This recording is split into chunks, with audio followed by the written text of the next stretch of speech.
me ask the girls this question. We've talked a lot about what you're looking for. What do you think the guy that you want is looking for?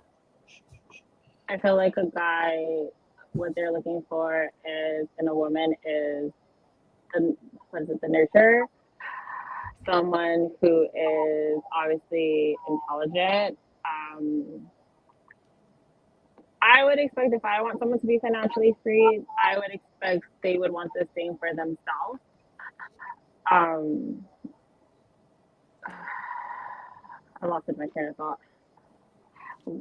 That's okay. Yeah. I mean, I'll go off that. I think having wisdom and intellect is so attractive. I think, like I said, having faith and that spirituality is really important. What the guy that you wants in you. So what you need to offer him, basically. So the first thing you said was wisdom and intelligence. Yeah. Let me get through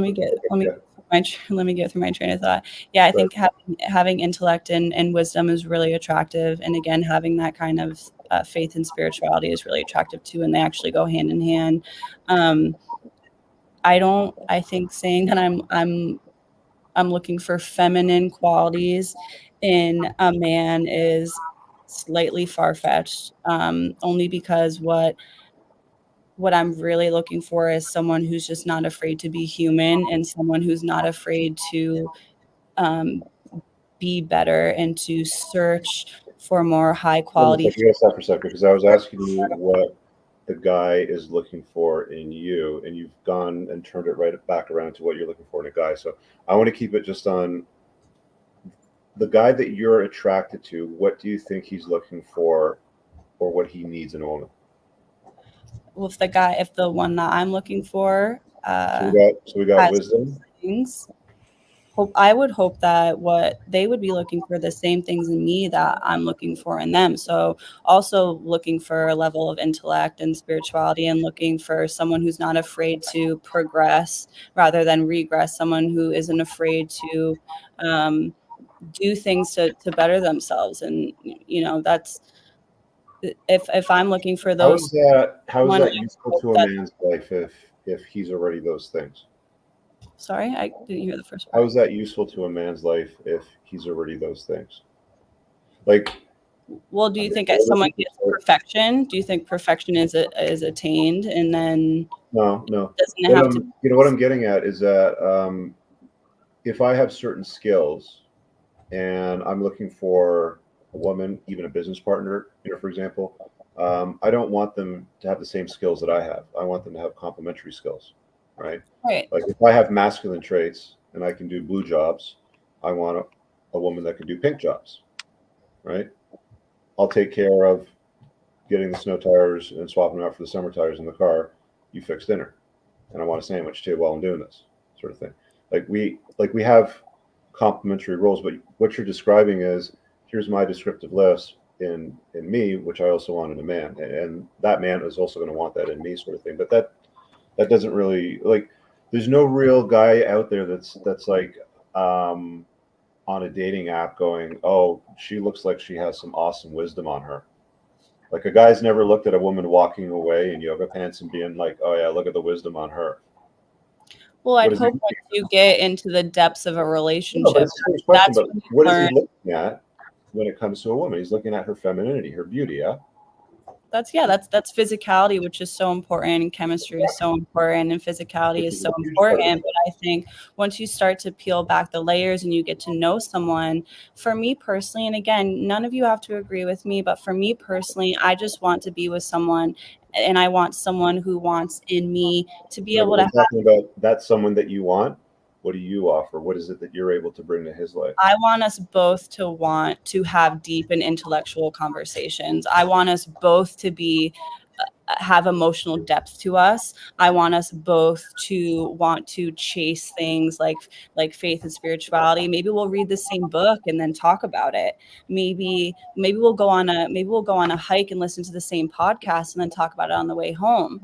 I want to have this just intellectual and emotional evolution that I share in with my partner, with my significant other.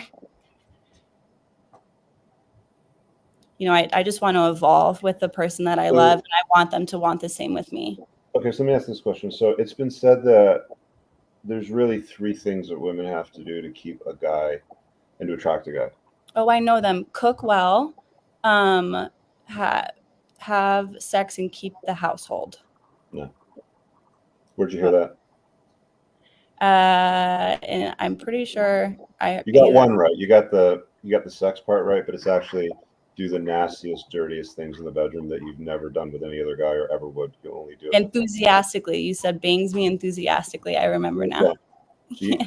The other 2, which we may have talked about during the last show, were be useful to his life. So Compliment. be a compliment to his life. Right. And then the other thing was never disrespect him. Right. Which is really important to men. Never disrespect them.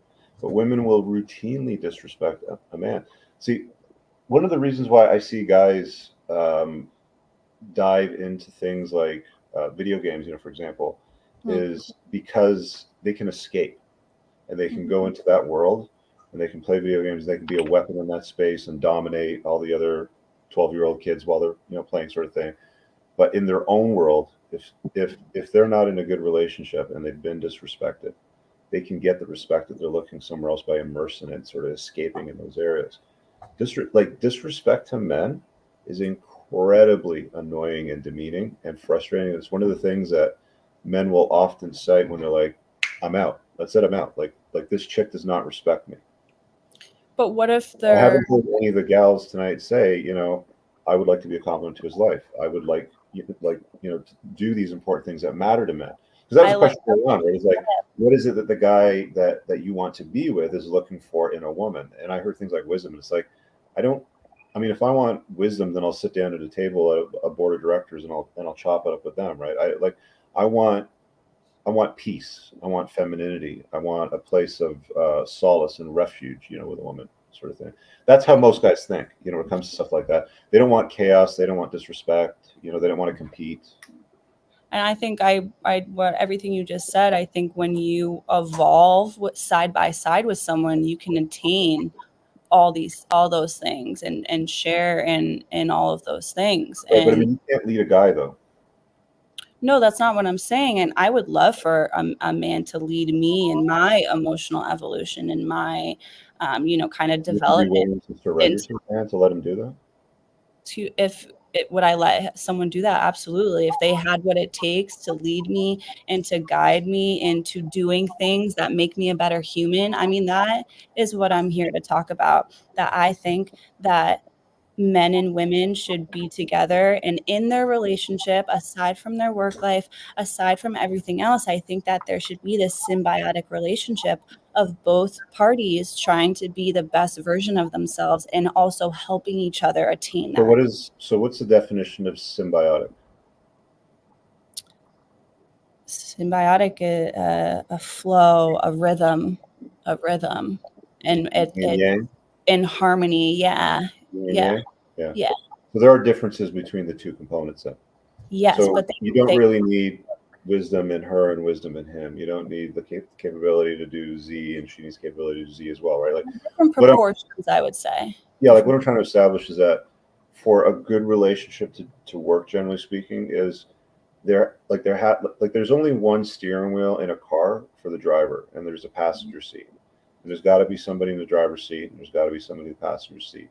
And women don't generally want to be in the driver's seat. And if they find themselves in the driver's seat, they're generally not happy in the driver's seat. They want to be led by a giant, right?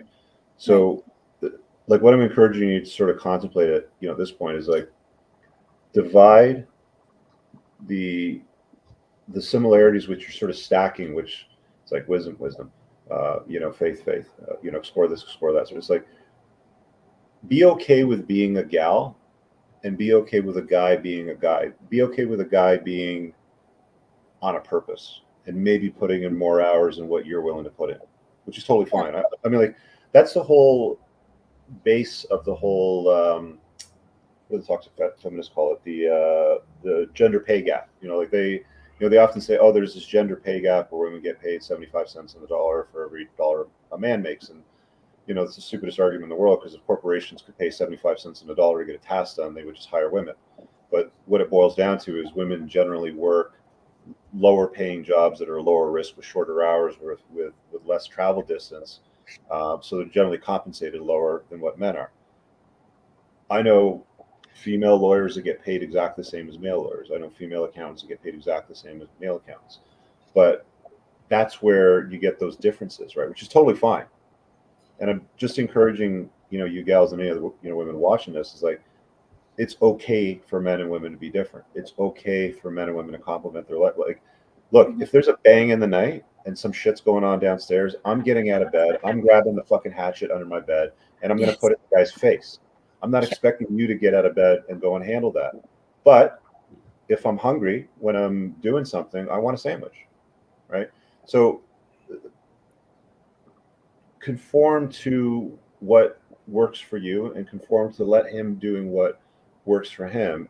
And there's going to be differences, right? Like you're not going to get 75 boxes ticked off. It's just never going to happen. If you hope for it, it's generally a path to misery and disappointment and collecting more than the one dog that you have right now walking around. Well, I think that's perfect. And I think that a lot of women do. I know I want to uphold the role of, I love to cook. I love to cook. I love to clean and maintain a household. And I love to do all those. What I'm saying though, because I mean, like a lot of the stuff that you talked about is like, I'm looking for all of these similarities. But listen, there's roles like what I just said, like those are women roles. And what you said on bang in the night, the man, like there are men and women roles. Absolutely. I couldn't agree with you anymore.